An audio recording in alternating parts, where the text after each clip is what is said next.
2, 3, 4. Hello everyone, and welcome to the Power of Music Thinking. My name is Christoph Zürn, and this is the podcast for people with a musical heart and a wicked job. We're looking for stories, insights and tools from the big world of music to inspire leaders and followers to listen, tune, play and perform in whatever field you're operating.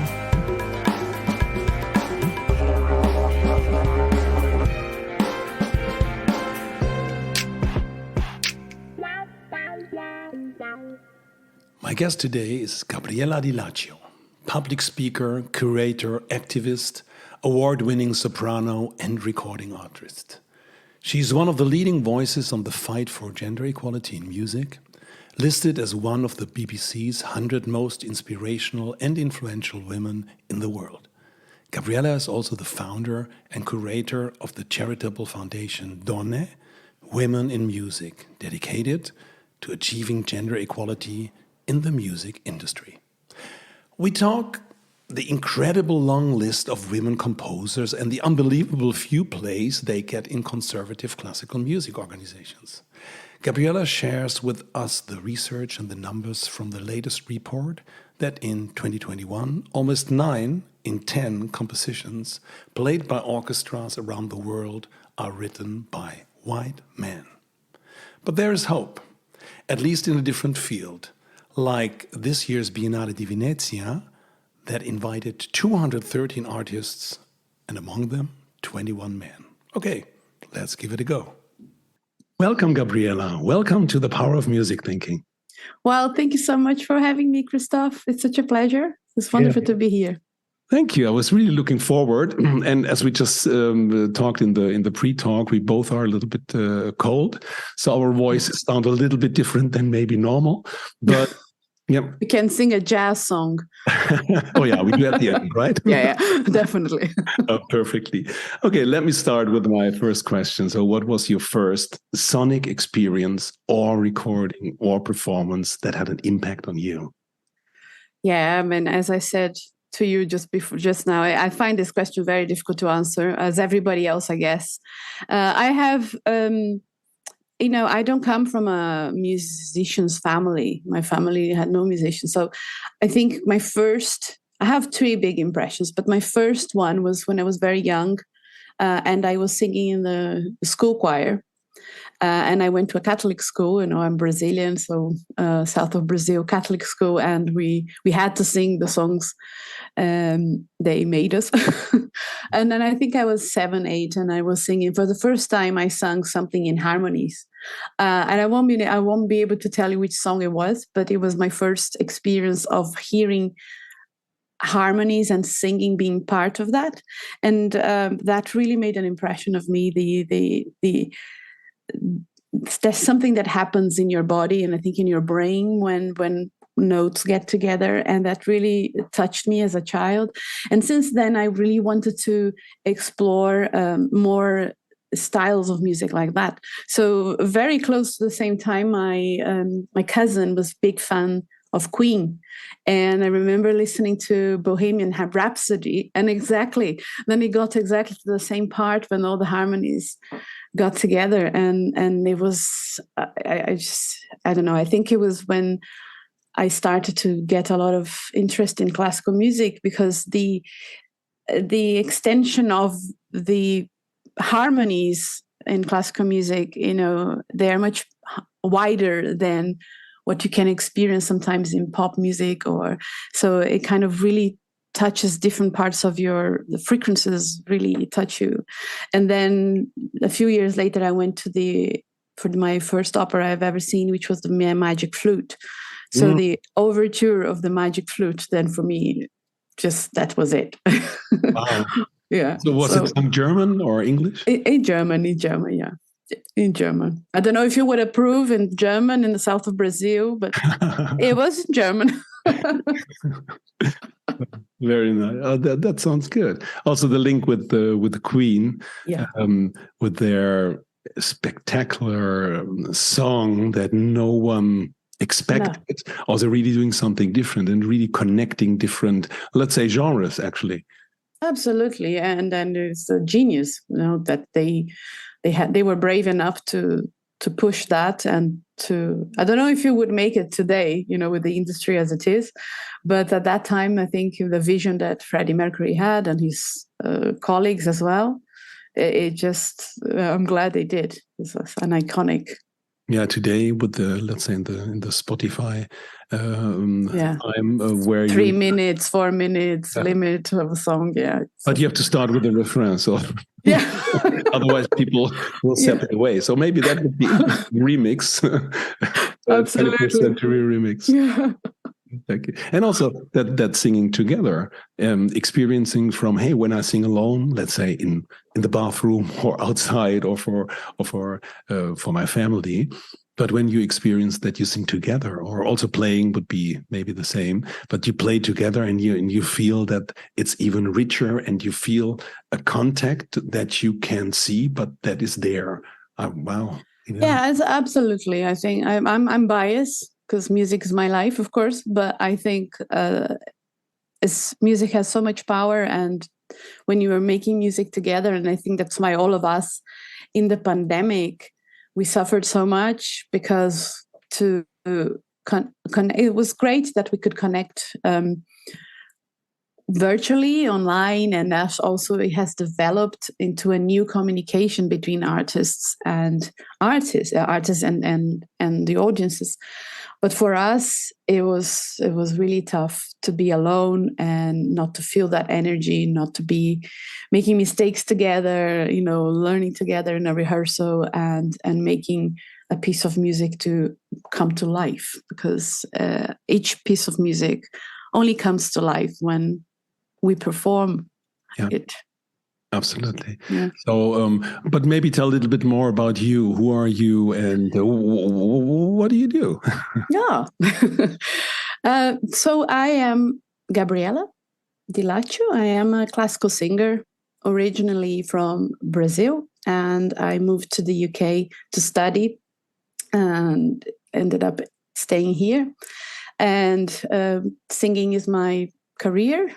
I'm a freelance singer, and I sing many different genres, from Baroque music to contemporary as well. So I love doing different styles of music, genres of music within what is called classical music. But I also sing more like for my own pleasure, Brazilian music, with the Brazilian bossa nova when I can.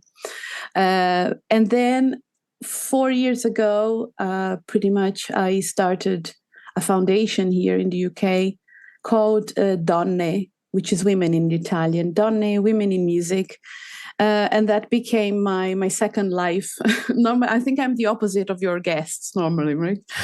I am a classical singer that has a separate life on the side. So this foundation focuses on giving visibility and telling stories and amplifying women in music from past and present. And that happened because, almost by chance, I discovered an encyclopedia on the market here in London, which is a lovely market on Sundays, in South Bank under the bridge. They have those stands with secondhand books and many secondhand things you can buy. And then I found this book, which was 2 big volumes done in the 80s. And in this book, Mr. Aaron Cohen in the USA listed 6,000 women composers in the history of music, from medieval times until the 80s. And I tell you that on that moment, I felt really ignorant, because I really thought I had missed a very important lesson at the Royal College of Music. And I thought, oh my gosh, I missed something. How can I never heard of these women in my education? At that point, I was already, I had my career. I sing in many different countries. I travel. I sing with different conductors, with different groups, different orchestras. And I never been asked to perform music by women. I knew of the existence of a few because I'm a Baroque music specialist. So when you study Baroque music, you hear about Barbara Strozzi, and then later on you hear about Fanny Mendelssohn or Clara Schumann, but they're always the sister of, the wife of. They don't come alone as a figure of importance. So you always diminish them a bit, even without noticing. You feel, oh yes, this one turned a composer because she was the wife of Robert Schumann. And you don't. I'm being very, very honest, and I think when I found that encyclopedia, I was really shocked. And my first thought was really, oh, this is just a big list. So I went home and didn't tell anybody, because I thought the whole world knew, and I was the only one who didn't. Yeah. And I started researching, and now we are so lucky that we have Spotify and YouTube. Even if it hasn't been recorded, somebody has been trying to do something. And people are trying to bring this agenda and the subject since the 70s, actually. I'm not new in what I'm trying to do. There are musicologists, there are people studying the compositions of women and their contribution for years and years, decades. But what I noticed was that they have been doing this in a very academic way, a very in-depth information. And I am not an academic. My whole joy of being a performer is exactly the ability of communicating with people directly and to bringing them in. Sometimes classical music has this aura of being, only people who understand, or you have to be privileged to be part of. And I always hated that stigma, because I think classical music is for anyone who wants to appreciate. But so I decided to, do my part, because my husband was a bit tired of me telling him stories of women at breakfast. He just, every morning I was like, oh my God, I have that story to tell. That woman was like, okay, yeah, fine. And then eventually, months later, he said, look, there's no point of you telling me another story of an amazing woman. Either do something or honestly. And then I just decided to do a very small website with my limited knowledge of Adobe Dreamweaver, and I started to meet living composers, women composers. I met Rachel Portman, who's the first woman who won an Oscar as a composer. Luckily, she lived here in London, in Notting Hill, and I just wanted to understand why I hadn't been in touch with any or told any stories with all the musical life I had at that point. Anyway, I don't have an answer for that, but I decided to make this little website, and I listed 4,000 women. Wow. Composers on the website. I called the big list of women composers, put the interviews there, pressed send, International Women's Day 2018, and that was it. And I thought, okay, I've done my part.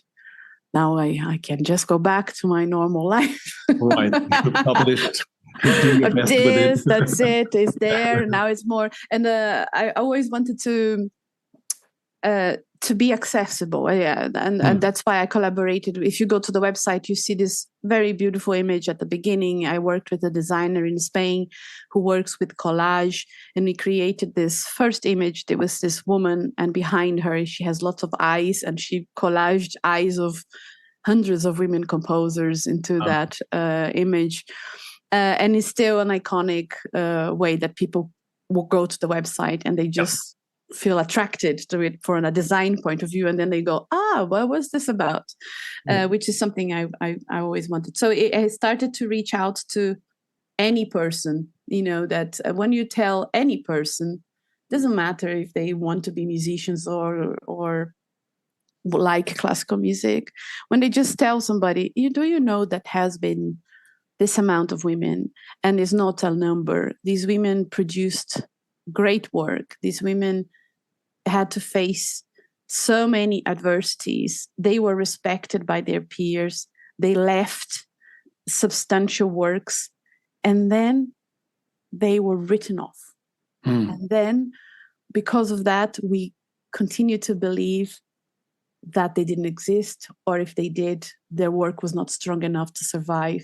And we go back into this vicious circle of not having more women following the career, not women seeing themselves.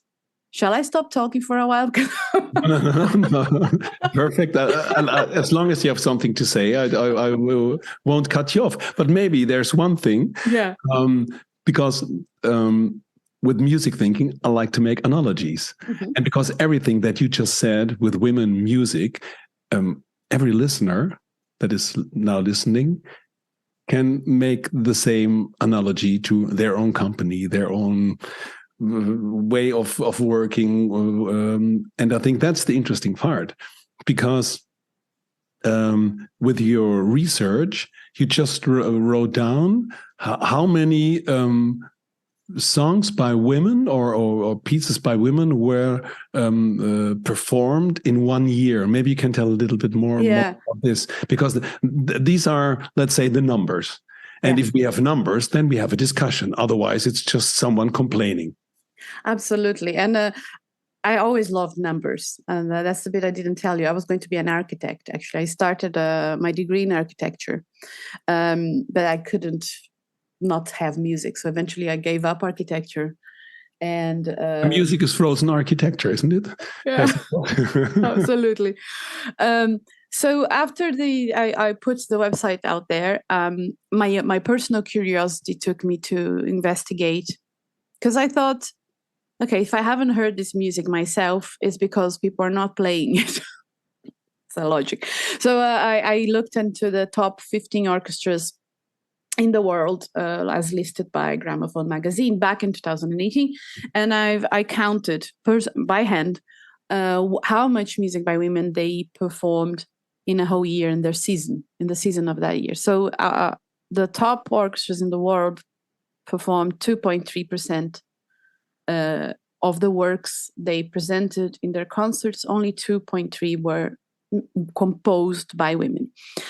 Because of that statistic, the Guardian newspaper made an article about it and published, and of course the project, which it was a project, now as a foundation, became international. And that on that day I started to receive messages from women from all over the world saying, "Oh my gosh, thank you so much. I'm a composer. Can you add me to your list?" And that told me that something that I already knew, that the power of numbers. It's the power of music and the power of numbers. Because we have a lot of feelings. We rely on feelings, and the feelings sometimes are manipulated by the media. So you see more women getting recognition, yes. You see more women in music, yes. You see more women composers, yes. You know they exist.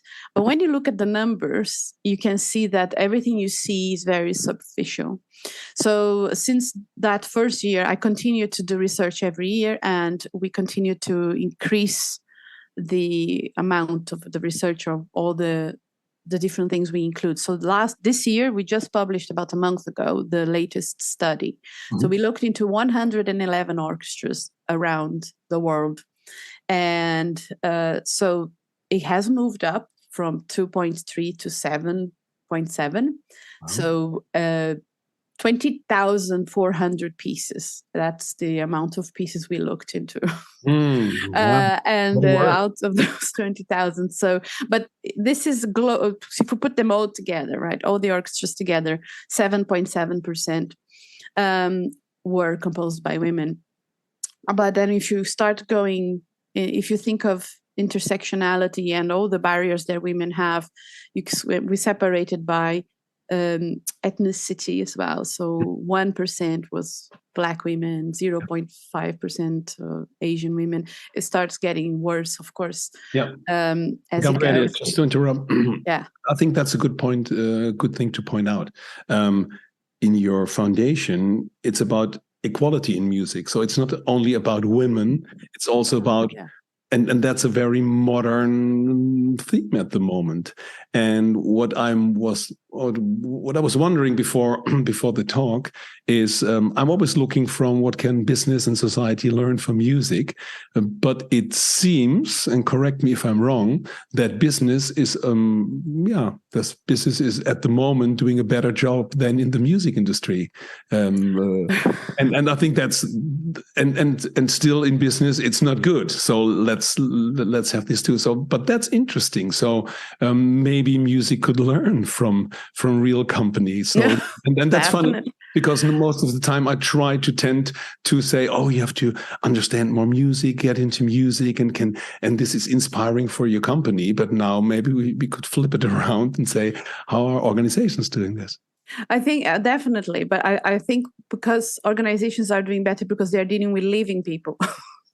And I think the problem with this is classical music has what somebody once decided, the canon of classical music. Yeah. And one of the kind of interesting things on the report as well, if you look, is like more than 30% of the whole music played is played as music by 10 dead composers, which is fine. We love them. Nobody wants to take anybody out, but I think we have a problem with classical music because it's very rigid.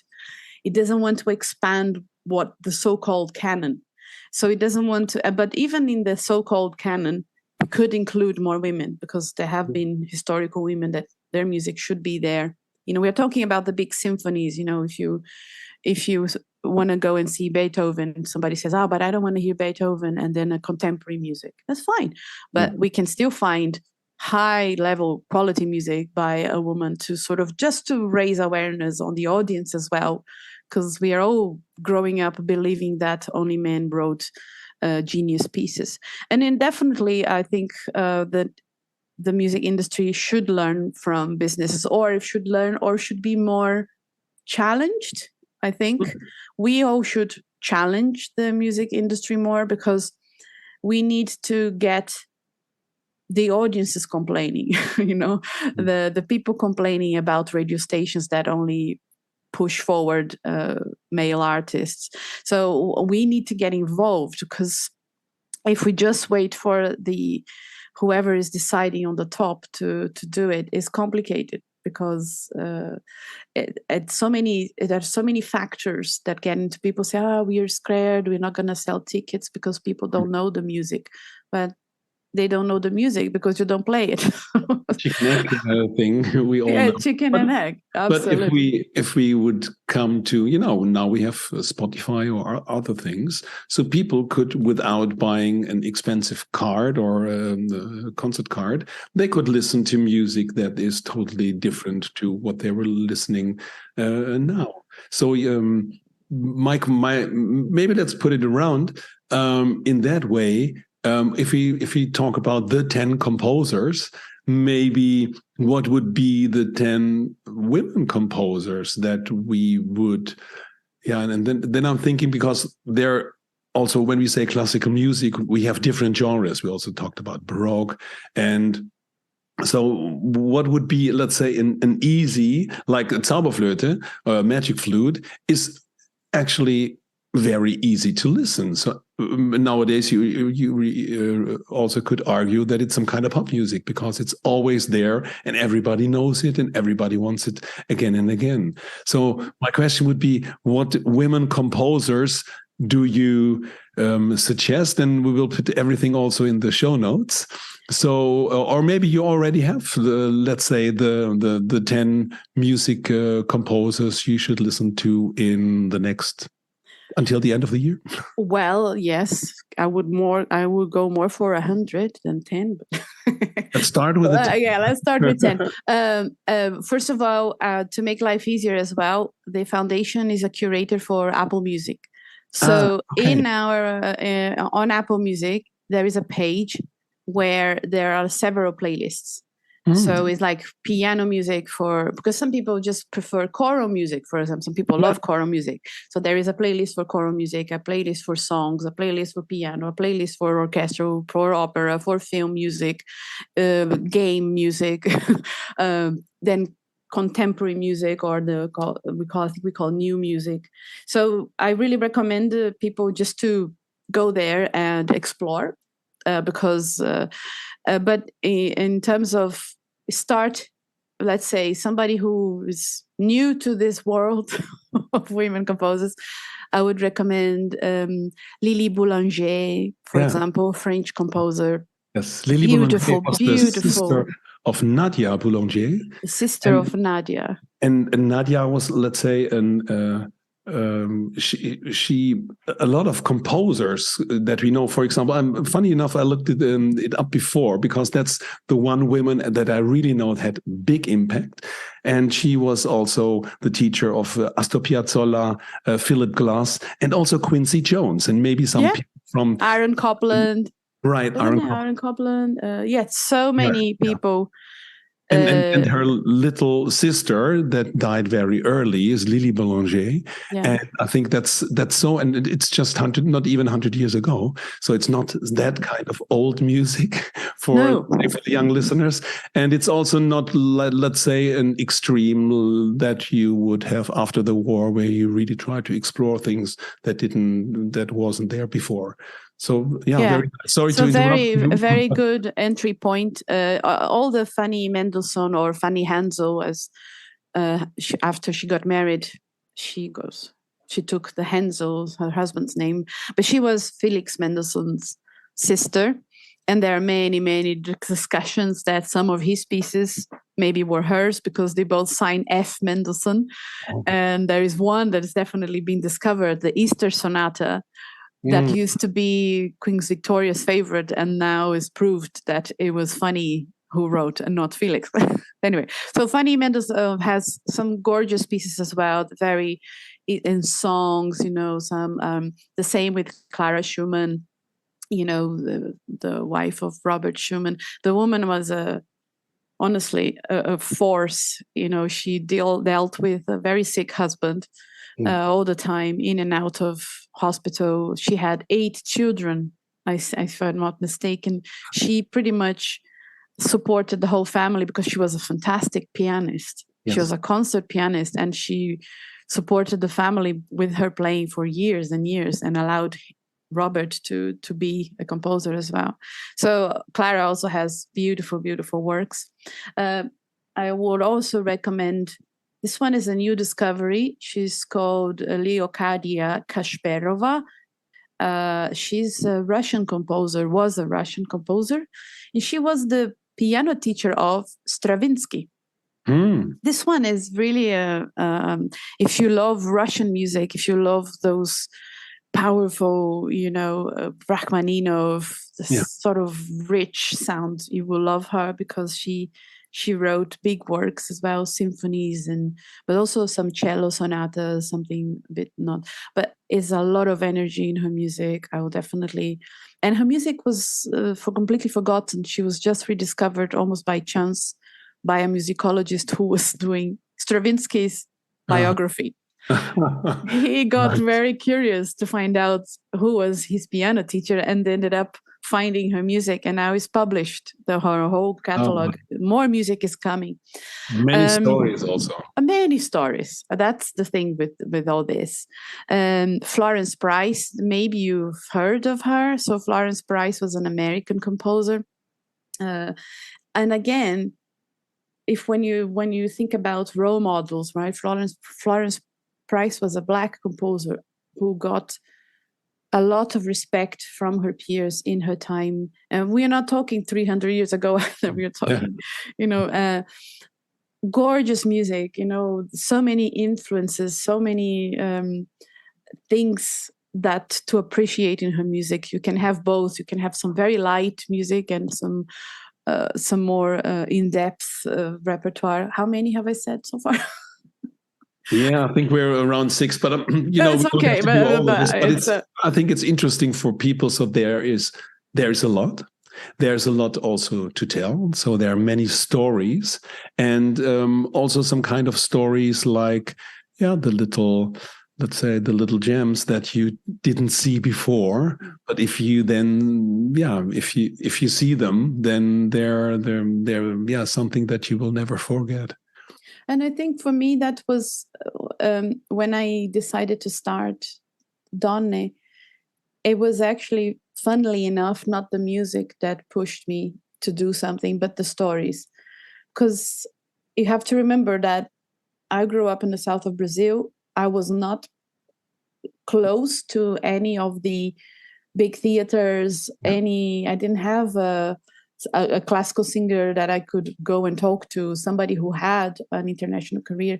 So I lived on the stories my mom told me since I was very young. I was lucky that I had parents who allowed me to dream beyond any reality, because they didn't have any financial means to finance my dream or contacts in the business. I had absolutely nothing. But my mom, if you want to, you just work hard and you can achieve. So I grew up with those stories in my head of Einstein being dyslexic, or Beethoven being deaf, or Walt Disney bankrupted how many times, and all those men. And then I always felt like, no, because for me, I think it's part of being Brazilian as well. Failing is not a give up reason. It just means you are learning something else and then you need to continue. So when I found out all these women and the stories, and I can go on and on with the stories, I was a kind of angry, because I wanted to hear these stories, and I am worried that we are still not telling these stories in school. Forget about music; those are stories worth it to be told, to plant seeds of hope and belief and curiosity in all of us. I think, and when I do a concert and I tell the story of a composer that I'm singing that is not famous or nobody, that's the result I aim for. I aim for, oh, but I never thought about that. Yeah. Oh, I'm gonna go home now and look it up, because that's enough for me. So if I manage to achieve that, I've done my job, I feel, because many people since the beginning of Donne have written to me from organizations, professors, and they are in the business and they never really looked around, and then suddenly they feel, oh wow, we need to do something about this. And my dream is that everybody does something and then we have more chance. I like that very much, because what's so interesting with all these Apple Music, Spotify, all these streaming services, everything, all these radios, where we have the idea, oh, wow, there's so much out there. But I would say you ain't seen nothing yet, or you ain't heard nothing yet, because we as a systemic thing in the industry or in the industries had some kind of blind spot on everything that was different than a white old man. Yeah. And that's interesting. So we can say, okay, that's one part, but the other part is, hey, let's open that box and see that it's much, much, much, much more, and also very, very easy to approach, because it's not the big Beethoven or not the big, you name it. It's some person doing very interesting things in their category, and now we can listen to them, and some people like it, some people will not like it, and maybe it's something that will be a next big thing. So like you mentioned, the first woman who got what was it, an Oscar for the music. So it's something like, wow. And maybe also the link from classical music more into all the other genres, because it seems like classical music is very strict, or it's a different kind of music, and that the rest of well, maybe you also have to do a new research on that. How is it in jazz? How is it in pop music? My feel, without having done a research, that there are always more men, but there are really women that stand out and inspire other women to also do something like this. Yeah, I think today or tomorrow, I think we're going to publish a short study we did on the top 100 pop songs in the UK charts. mm-hmm. 2021, and also the top 100 gross movies of 2021, just to check. I can tell you it's not 50-50. I think on the top of my head, I think the film industry had 5% of women. And then, of course, the pop industry is divided by performers, songwriters, and producers. And I think what I would ask of everybody listening, and forget about classical music, is music. Check your iPods or iPods. Nobody has an iPod. Check your iPhones. Just check your playlist. Just check your playlists and count how many of the artists you are normally listening. Pay attention. Start paying attention. Yeah. And if you are not doing 50-50 or close, just search for more women to support. Because first of all, we are 50% of the population. So if we are not seeing 50-50, we are kind of implying that there are not as many talented women in the world somehow. It's underlined there. And of course, nobody believes that. We know it's not true because we know there are a lot of talented women. So if they are not being given the enough opportunities to share their talent, we need to question. We need to question ourselves first, because on the background, I can tell you there are lots of women feeling invisible. There are lots of women not feeling their work has any worth. And it's funny because as a singer, I always felt like if I want to sing, I go in the corner and I sing. And you just pass by me and you might like me or not. But when you write something, you need performers to perform your work. And that's the bit that people forget. And now, more than ever, composers are making living as composers because they write for video games, for Netflix, for podcasts, for movies. So if we're not only talking about, oh yeah, she's missing an opportunity to write a symphony. No, because although the industry is old-fashioned, the new composers are not old-fashioned.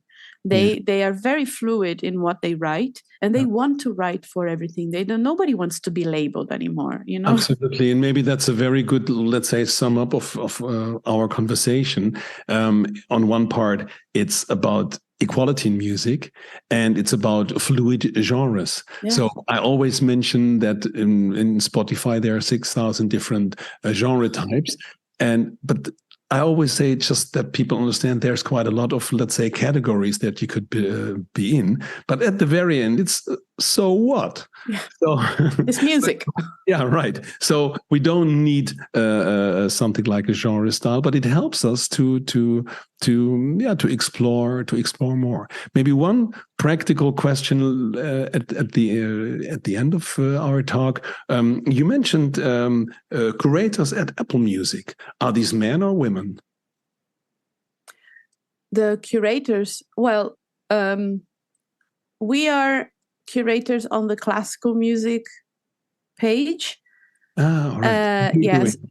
So they're all companies. So it's kind of the Carnegie Hall or Gramophone magazine, or so they're not individuals. So I don't know who is the person behind doing the curation, but I can tell you that if you look on that page, we are the only ones that focus on equality. Yeah, everybody else. And then I think that's another thing to pay attention as well when you mention, just go to Spotify and listen and search for things. We have another problem that people are recording the same stuff all the time.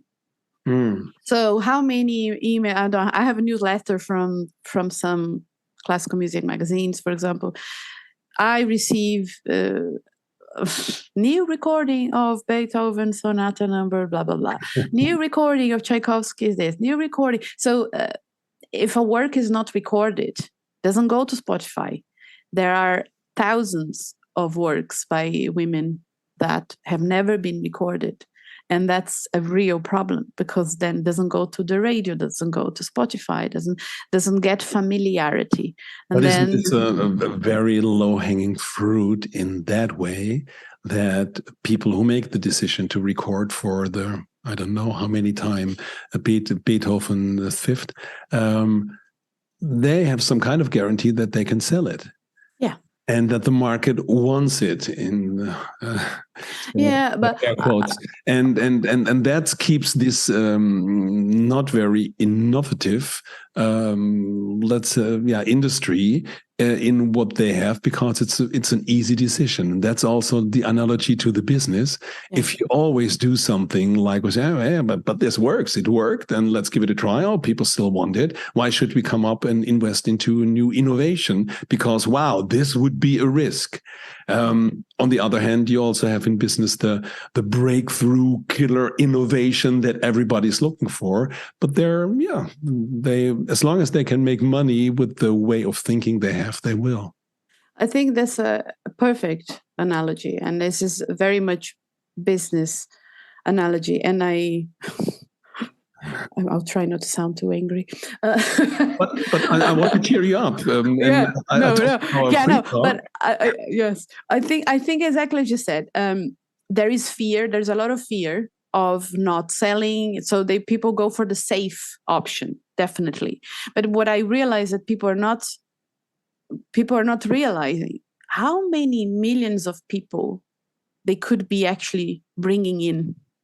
Yeah. And this is the bit I don't understand why they don't realize, because there are millions of people that want to be part of the classical music world, but they just need to feel a bit more welcome. They just need to see music that reflects a bit more their culture, and this music exists. So it's a huge business opportunity for me in my soprano, classical professional soprano point of view, that it's a huge missed opportunity to make a lot of more money for the industry if you would include different things, record different things, and create a parallel world of classical music running parallel to eventually mix at the end in this new world, which is so necessary. So there's big potential. And I told you in our pre-talk that this year's Biennale in Venezia, in Venice, they had 213 artists, which of 21 were men. I love it. So it's only 10%, and let's round it up here. So I think it's possible, and I didn't hear any catastrophic reviews about it. So it's just, but they didn't really mention it. So it's just doing it, and I like that very much. Thank you very much for all your work. Thank you for all the insights, and I will put everything that you sent me in the show notes, about Donne, and where people can also get that material to get into a talk about let's say Absolutely. Quality in music, business, and maybe society. Thank you very much, Gabriella. My pleasure. Thank you so much, and stay in touch, and be a pleasure to talk to you. Thank you so much for listening. I really appreciate this, because listening is one of the top leadership skills, and I feel honored about this. It is my mission to find, create, and share inspirations for meaningful collaboration based on music analogies. If you want to support this, please subscribe to the podcast, give us a rating, or write a review on iTunes or Spotify. And more inspirations can be found on musicthinking.com. We have a blog, and you can download the Music Thinking Framework. And finally, I would love to hear your feedback. And if you need help with a business challenge, please reach out to me via email, podcast@musicthinking.com.